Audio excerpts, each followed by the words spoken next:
Welcome back to News Talk for this half hour. I'm joined by Dr. Stephen Cusin, patient advocate extraordinaire. I appreciate you coming in. You kind of came in a little last minute. I know we had some back and forth about what I wanted to talk about, what you wanted to talk about, and we ended up throwing it all out the window. That's right. You wanted to talk about people taking too many pills. I wanted to talk about the cost of health care. My wife said boring.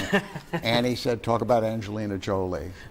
She is in the headlines quite a bit now, and there's a lot of people on, I'm sure, both sides of the coin when it comes to what's going on with her currently. Well, Annie's right, because Angelina Jolie did a great public service in talking about an admittedly rare mutation called BRCA1 or BRCA2. I'll call them BRCA, it's easier. Only 5% of women with breast cancer have BRCA mutations, and that means a tiny percentage of the general population do.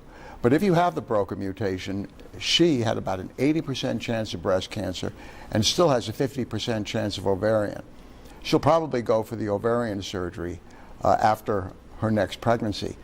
But no one would argue about preventive bilateral breast removal given her high risk. Although a lot of people, there are options, you don't have to do it. But it's a great public service for people to be aware of those high-risk groups. But there's a big difference in most people.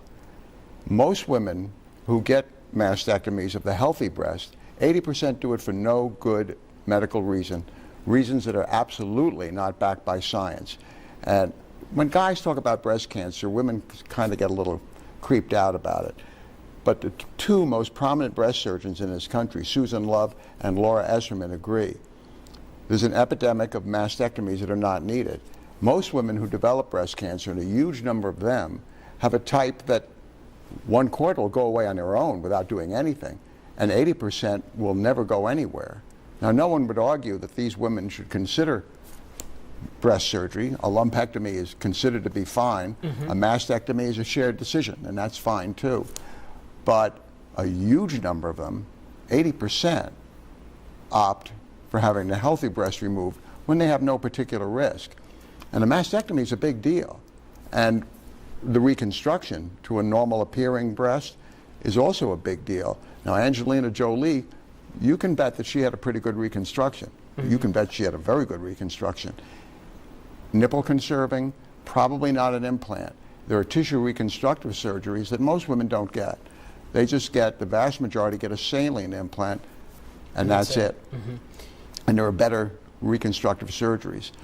So they're risky. They should be embarked upon as a shared decision.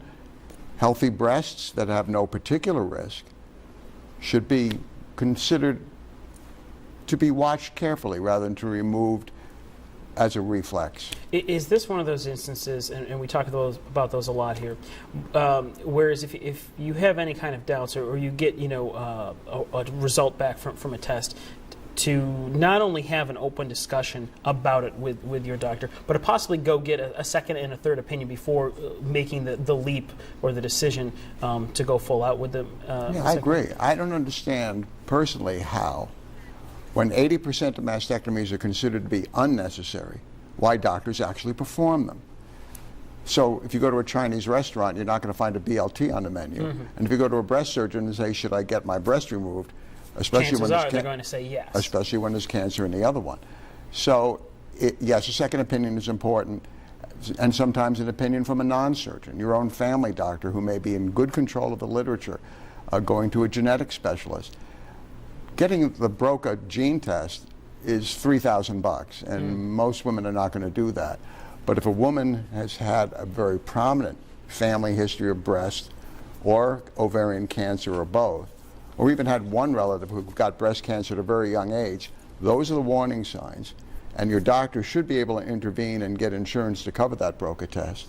All right, we're out of time. I say it all the time. I could talk to you for a whole other hour, so thank you very much for joining us. Good seeing you. We appreciate it.